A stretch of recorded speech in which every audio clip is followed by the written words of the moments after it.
Bien, en esta clase vamos a ver nuestro primer tema que se llama sistemas discretos y continuos. Número 1. Programas de ingeniería civil. En cálculo estructural existen varios programas, ¿no? Podemos nombrar entre ellos SAP 2000, CIPECAD, RAM Element, Metal 3D, Robot Estructural, Tecla, ETABS, ¿no? Etcétera, ¿no? Ahora, estos programas tienen principalmente dos funciones. ¿Cuáles son esas dos? Esas sus dos funciones. Básicamente, el primero que es realizar el análisis de la estructura, ¿no? Y la segunda función, realizar el diseño de la estructura. Cuando hablamos de realizar el análisis de la estructura, estamos hablando de calcular reacciones, calcular esfuerzos internos. Cuando hablamos de esfuerzos internos, hablamos de momento, cortante y normal, ¿no? Y también en el análisis de la estructura, calculamos las deformaciones. Mientras cuando realizamos el diseño de la estructura, ahí ya hacemos dimensionamiento, ¿no? Ya definimos de cuánto va a ser la sección de nuestra columna rectangular, puede ser de 20 por 30, 20 por 20, 40 por 40, ¿no? Usted decide como calculista. O cuánto es el diámetro de la columna circular, ¿no? Ahora, también en el diseño de la estructura elaboramos los planos constructivos. Ahora, cuando hablamos del análisis de la estructura, vemos los tipos de elementos, ¿no? Elementos lineales, que nos referimos a vigas, columnas. Elementos tipo placa, que hablamos de muro, de losa. Elementos sólidos, que pueden ser piezas volumétricas. También, cuando realizamos el diseño de la estructura, debemos controlar las tensiones, controlar las deformaciones y debemos siempre estar cumpliendo las normas de las que depende nuestro material. Ahora, estos elementos lineales, ¿no? Nosotros lo calculamos con métodos rígidos, ¿no? Y los elementos tipo placa y sólido, bueno, los calculamos con métodos de elementos finitos, ¿no? Ahora, concepto de sistema. Es un conjunto discreto, es un conjunto de elementos que interactúan entre sí para lograr un objetivo o propósito. Un sistema estructural es un conjunto de sistemas lineales, superficiales y volumétricos que interactúan entre sí formando un esqueleto resistente, cuyo objetivo es soportar cargas para transmitirlas al suelo, ¿no? Discretización. Básicamente, vamos a leer primero qué es la discretización. La limitación de la mente humana es tal que no puede captar comportamientos complejos y representarlos a través de una sola operación. Aquí está mal escrito. Aquí es complejos. Perdón. Complejos. ¿Ya? No los puede representar a través de una sola operación. Por lo tanto, una forma intuitiva de proceder en el campo de la ingeniería consiste en subdividir estos sistemas complejos en elementos más simples que pueden ser fácilmente estudiados para que a partir de estos resultados se pueda conocer el comportamiento global del sistema. Si aplicamos este concepto en el campo de ingeniería estructural, podemos resolver problemas que por sus características geométricas o mecánicas resulten complejas. Vea el siguiente ejemplo.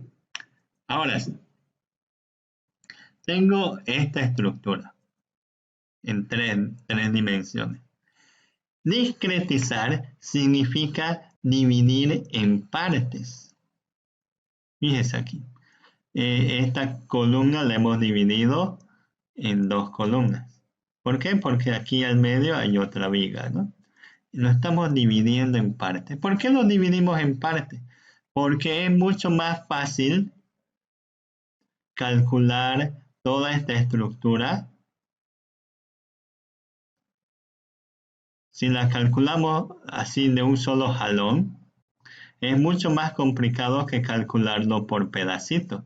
Calcular primero esta columna, dimensionar, analizarla, analizar esta viga solita, dimensionarla todo. Es mucho más fácil hacerlo por partecitas que hacerlo todo como uno solo.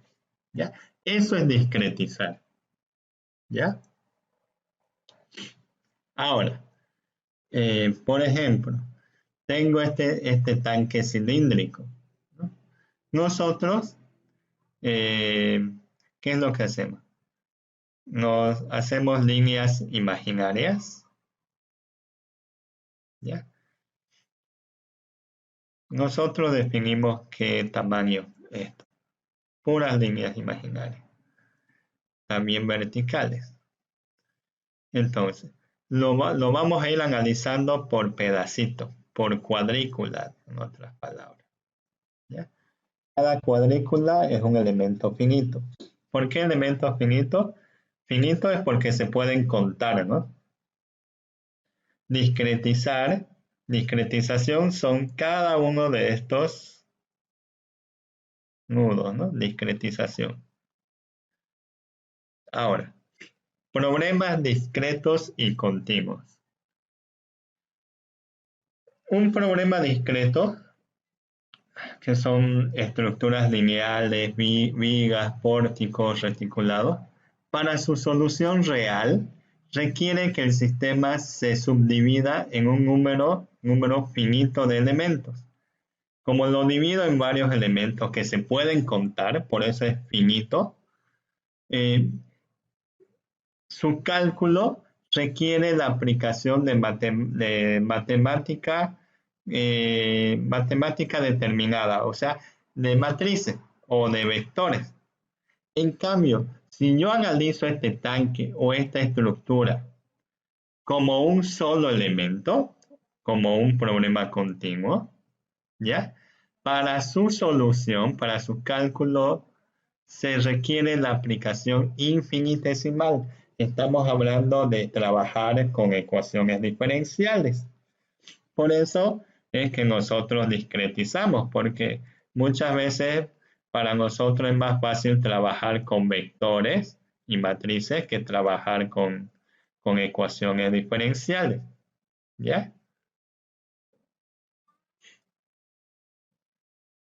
¿Por qué?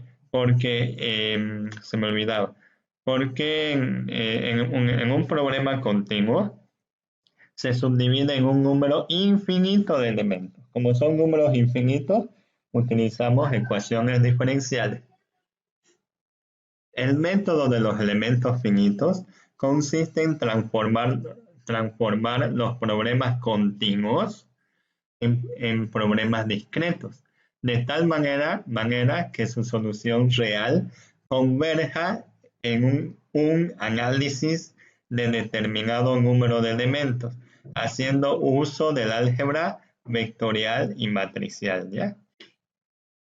O sea, el método de elementos finitos transforma un problema continuo en problema discreto.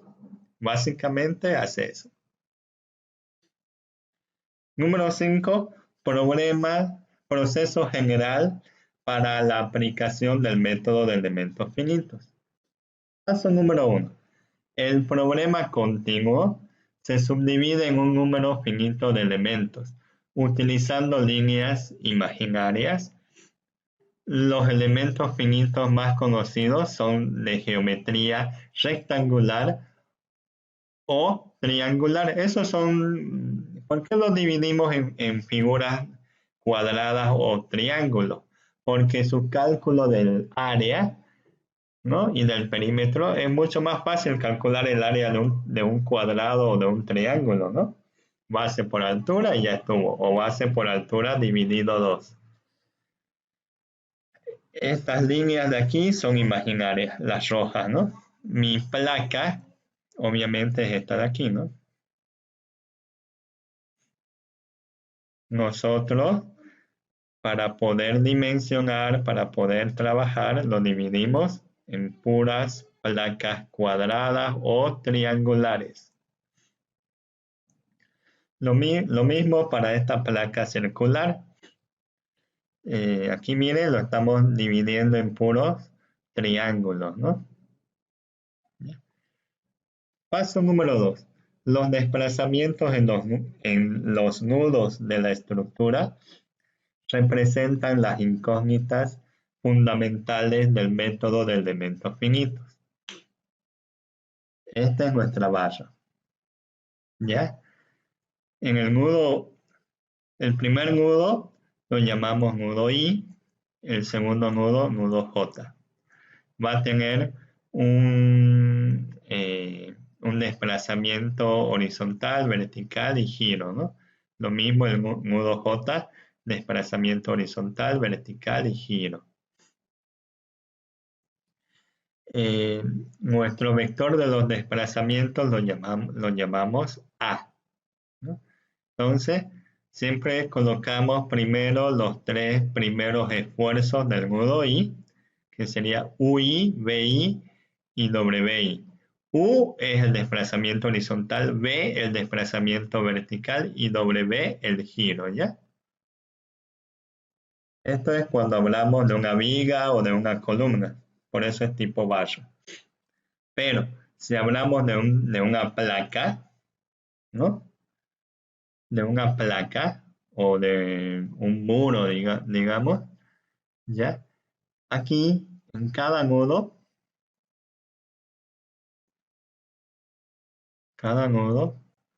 colocamos nuestro vector y solamente van a haber dos tipos de esfuerzo, un horizontal y un vertical. ¿Ya? No se olvide del vector incidencia, ¿no? Este es el nudo 1, o sea, I es el nudo 1, J es el nudo 2, K el nudo 3 y L el nudo 4. Siempre mi vector incidencia va de menor a mayor, ¿no? ¿Ya? Y nos creamos el vector de los desplazamientos U sub I, V sub I, U sub J, V sub J. Ahora, para cuando hablamos de placas, ¿no? Estos son muros, ¿ya? Placas. En placas tenemos tres esfuerzos. Tenemos dos giros, un giro en X y otro giro en Z y un desplazamiento vertical, ¿ya? Ahora, no se olvide usted nunca que para que haya giro tiene que existir primero el desplazamiento. Si esta es su placa,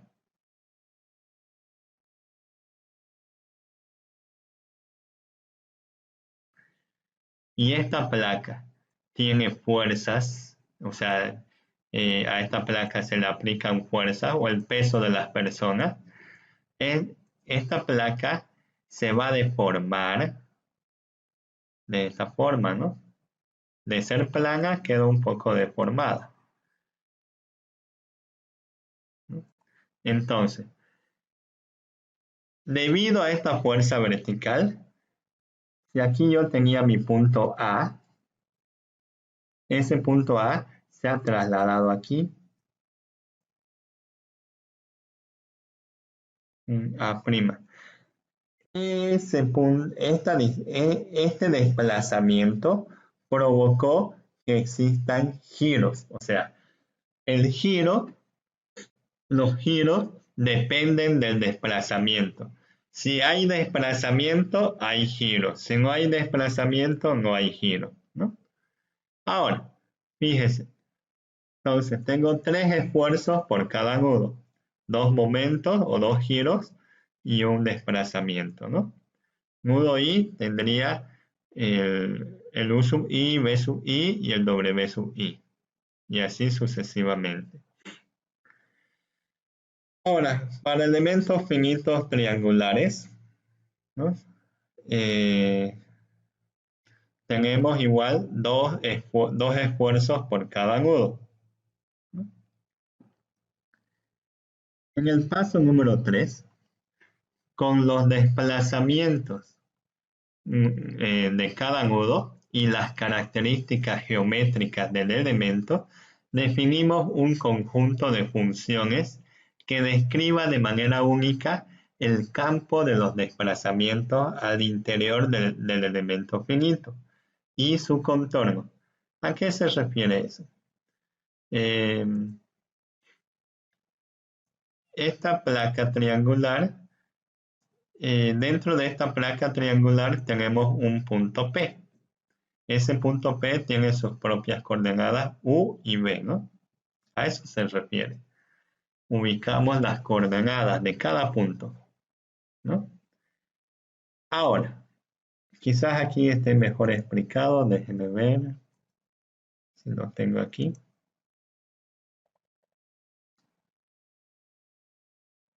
¿No? Aquí está mejor explicado.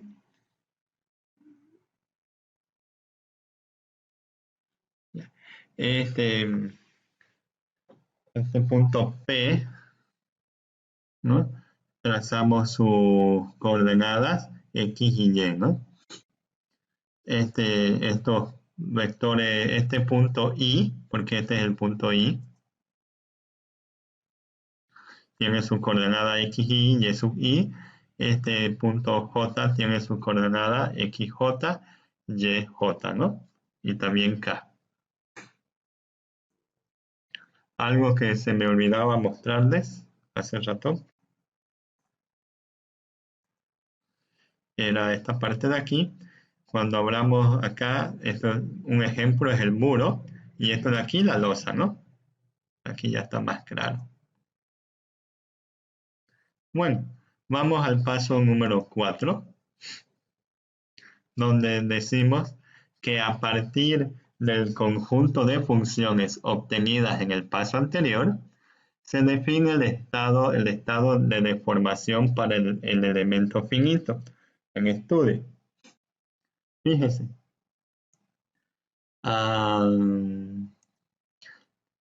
Tenemos aquí mi punto inicial, el nudo I, y aquí el nudo J, al cual se le aplica un, eh, un desplazamiento de 5 milímetros. ¿Ya? El nudo I tiene un desplazamiento de 5 milímetros y el nudo J un desplazamiento de 2 milímetros. Eso significa, si trasladamos este 2 acá, que el desplazamiento en sí del nudo I no es 5, sino es solamente 3. ¿No? Y obviamente esta deformación es de acortamiento, está acortando nuestra viga. Paso número 5. Paso número 5 dice, el estado de deformación con las propiedades constitutivas del material. Cuando hablamos de propiedades constitutivas del material, estamos hablando del módulo de elasticidad, coeficiente de Poisson, ¿no ves? Ahora, estas propiedades constitutivas nos permitirán definir el estado tensional del elemento a partir de la ley de Hooke. ¿Cuál es la ley de Hooke? Que tensión es igual a la propiedad, al módulo de elasticidad por la deformación, ¿no? Este módulo de elasticidad depende del tipo de material, ¿no? Paso número 6. Se define en los nudos del elemento un conjunto de fuerzas que permite el equilibrio de las tensiones al interior y en el contorno del elemento. También es posible considerar la aplicación de cargas distribuidas y efectos térmicos. ¿Ok?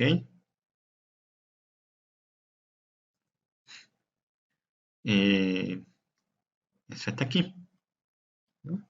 Donde definimos que el vector fuerza es igual a la matriz de rigidez por el vector de los desplazamientos, ¿no?